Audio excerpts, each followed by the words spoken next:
Good morning, good afternoon, it's Peter from the Music Room. I'm doing my response to the Pretty Green Vinyl Guys Vinyl Tag 2025. One that apparently caused a bit of a stir, a bit of unnecessary controversy. Edwin, thank you for doing this. Here's my response as promised. So, without further ado, this is the Vinyl Tag 2025. First question is, best album I bought in 2024. This is the Machine Head box set, Deep Purple. This is the LP Purple Vinyl 3 CD Blu-ray LP deluxe box set. It's quite a nice set indeed. Also, it's got a 5.1 mix of a Blu-ray, that much mix of Machine Head album. It's also got some quad mixes, in concert 1972 as well. Quite a nice set. It's a no-brainer for me because it's my other favourite album by my other favourite band. Okay, number two. It's 50 years old. An album from 1974. Going with Sweet Fanny Adams by Sweet. A killer album this is. If you haven't heard this, I know in America you guys may have seen this in a different form. Some of the tracks may have been hybrided with Desolation Boulevard, the follow-up, which is also a pretty good album. But this, if you can get a hold of this one, this particular version, this is a great album. It's got Set Me Free, Heartbreak Today, Rebel Rouser, No You Don't. It's a damn good album, a good track. Pat Benatar covered it on her debut album. Sweet Faye, AC/DC, you know, a whole lot of great stuff on this album. Okay, for a band that probably defined the glam rock era, the genre as well, I'd say go with that one. Okay, an album that defines your genre. Speaking of genres, gonna go with prog rock. Gonna go with my favourite Emerson Lake and Palmer favourite prog rock album, which is Brain Cellar Surgery. That's the original. Pardon the glare from the light. Trying to get that right. Brain Cellar Surgery. It's got the die cut open. That's I believe Geiger was the person who did the artwork. Got the poster as well. I'm not going to pull it all out. This is a fantastic album, and probably my favourite prog album of all time. Best band from my country. Oh God, I'm from Australia. Who could you go with? The Angels, Metal as Anything, Radiators, Midnight Oil, so many to choose from. Skyhook, Sherbet, right? LRB, so many. Got to go with these guys. Cold Chisel, who celebrating 50 years this year. Though they broke it up, got back together, broke it up, got back together. So I don't think it's been a continuous 50 years, but this is the best stuff that came out this year that I acquired. It's on covered vinyl. I'm not going to open it, pull that out. That's the gatefold. That's just a part of the history of the band. Absolute classic band. Never made it big in America. Bits and pieces in Europe maybe, but in Australia they are absolute legends. They just recently completed a tour, 50-year celebration tour here in Australia. I didn't get to see them, unfortunately. I've only ever seen them once in concert, and that was the very last concert on their Last Stand tour. Live on stage, I mean, they just bare bones, the music, the band, no pyros, no some lighting, sure, but you know, no backdrops, just bare bones, the band, the music, that's it. Much like Bruce Springsteen, if you look at his stage setup. So yeah, Cold Chisel. Okay, an artist I think a lot about who's passed away. Well, especially given the time of the year, it's going to be John Lennon. That's my favourite Lennon album, Walls and Bridges. I do think about him a bit, and especially as probably the one artist that I can think of that affected me so deeply when we lost him, and especially in the manner that we lost him. It's just to this day, 44 years later, it still affects me deeply. Yeah, so I can't say that about anybody else. So yeah, John Lennon. Number 6 is best live LP from my collection. Again, it's going to be from my favourite band, my other favourite band, Deep Purple. I think that is probably one of the greatest live albums ever recorded. I've got two versions of it. This one's a Japanese press.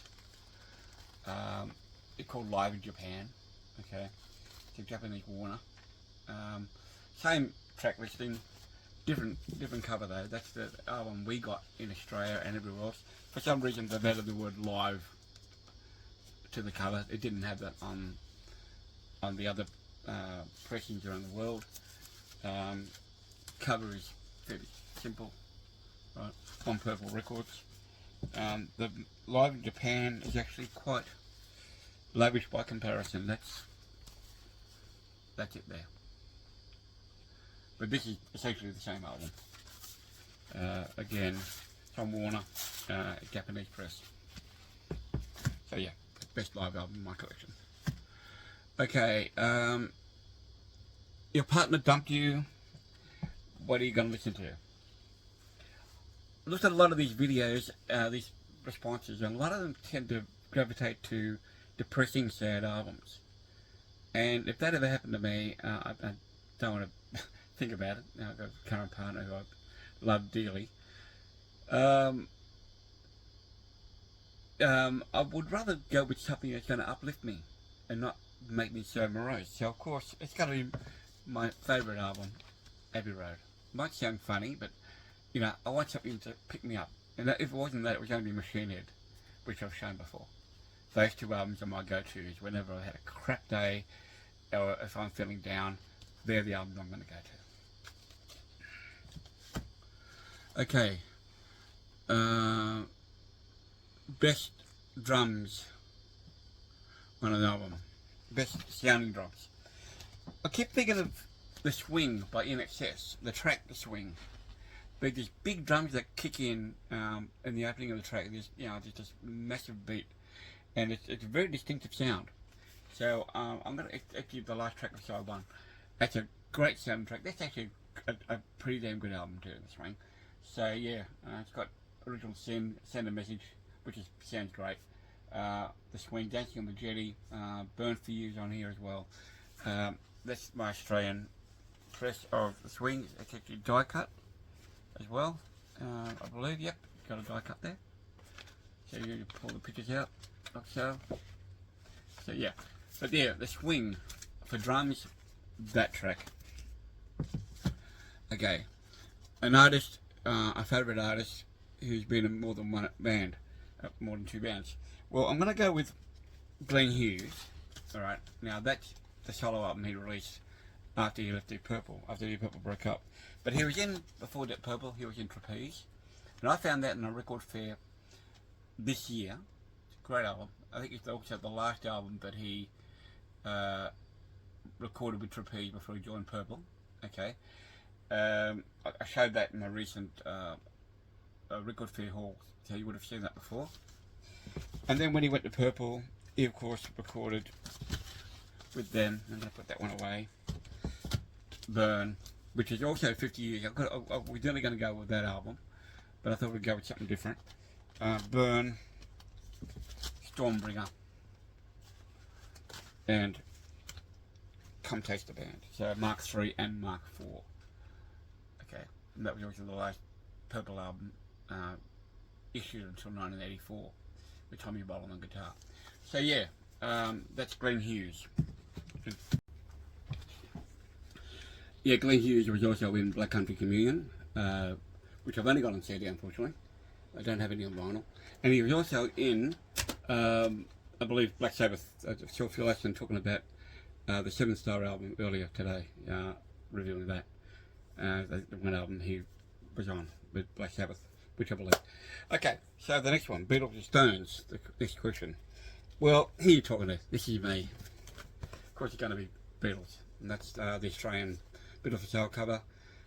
For some reason they couldn't couldn't produce the UK version of it.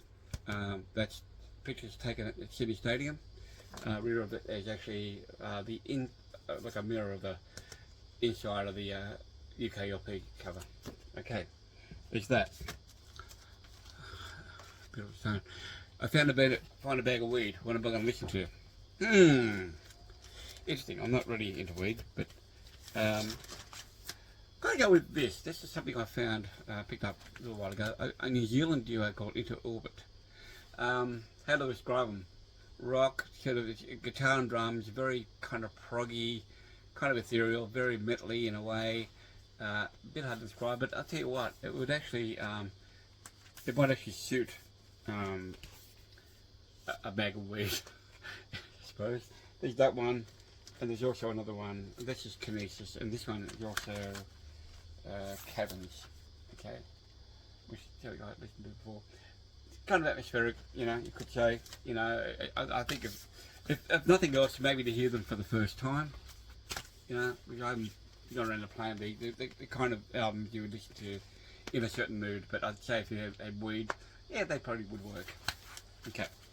So a duo, two guys from New Zealand, Paul Stewart guitar, Ian Moy on drums. So a big shout out to Inner Orbit if you haven't been watching. Okay, an album from the 80s that I still listen to. So that correct? Yeah, album from the 80s that I still listen to. Well, a much underrated Paul Simon album. I think this is the album that came out before Graceland. This is Hearts and Bones, my favourite Paul Simon album actually. It's got Allergies, Hearts and Bones, Think Too Much, two versions of that. The late great Johnny Ace is on here. Another song that Renee and Georgette McGreet with their dog After the War as well.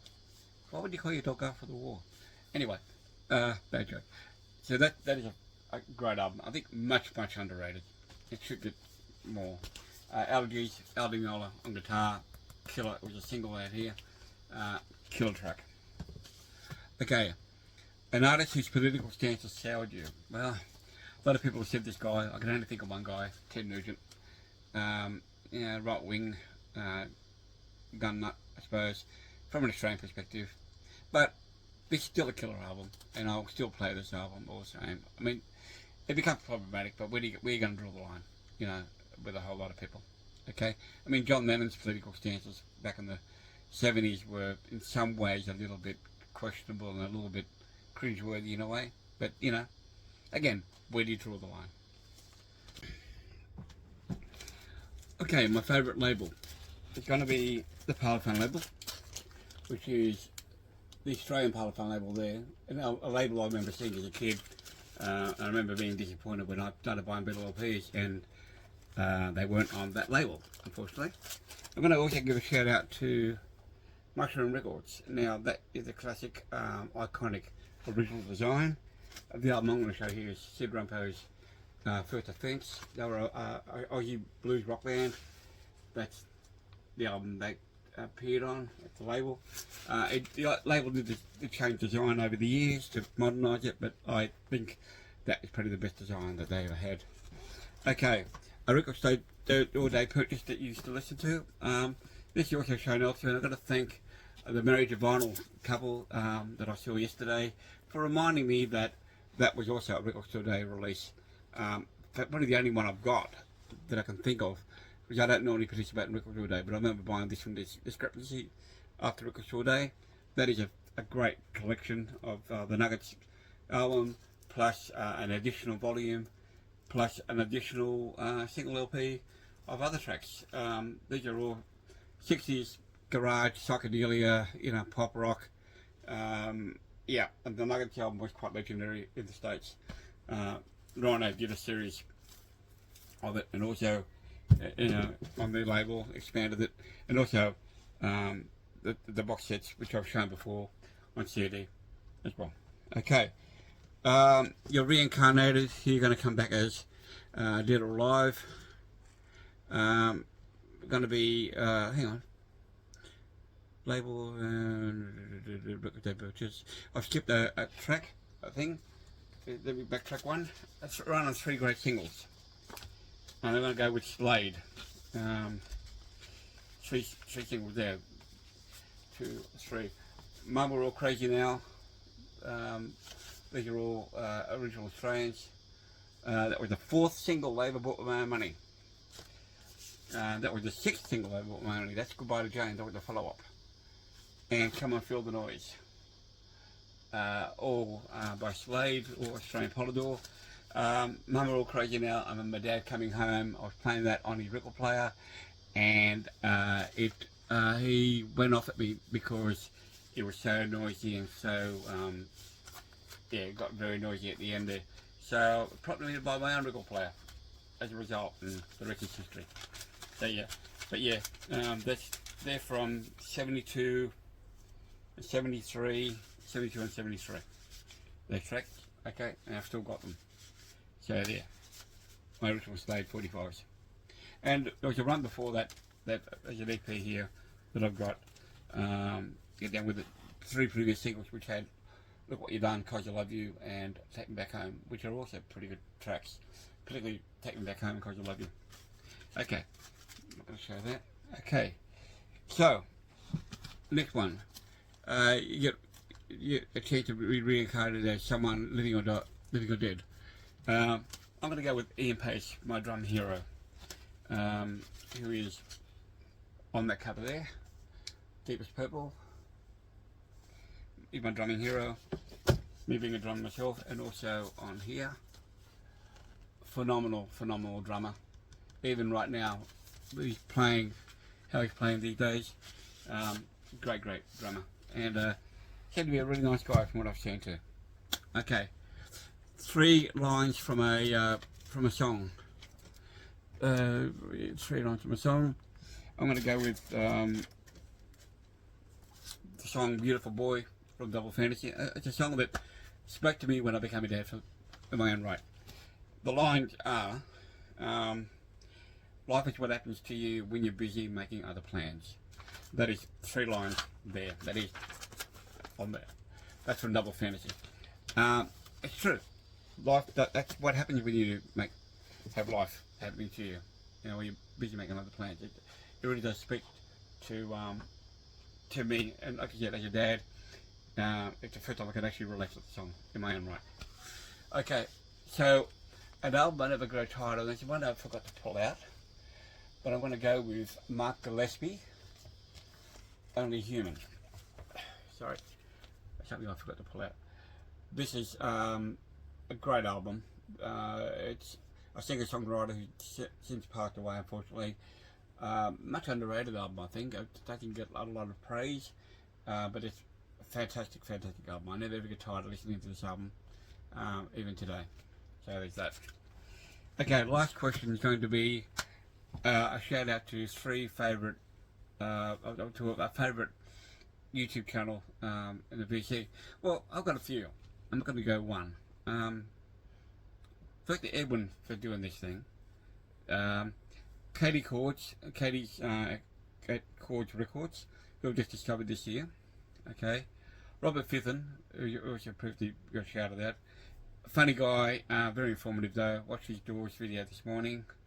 Bentley Tone, I've got to mention him. His channel is also very informative, and recently gone through a health issue, and good to see that he's now back up and running with his channel.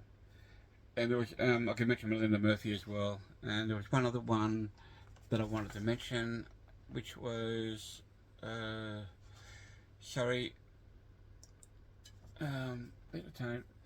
Melinda Murphy, of course.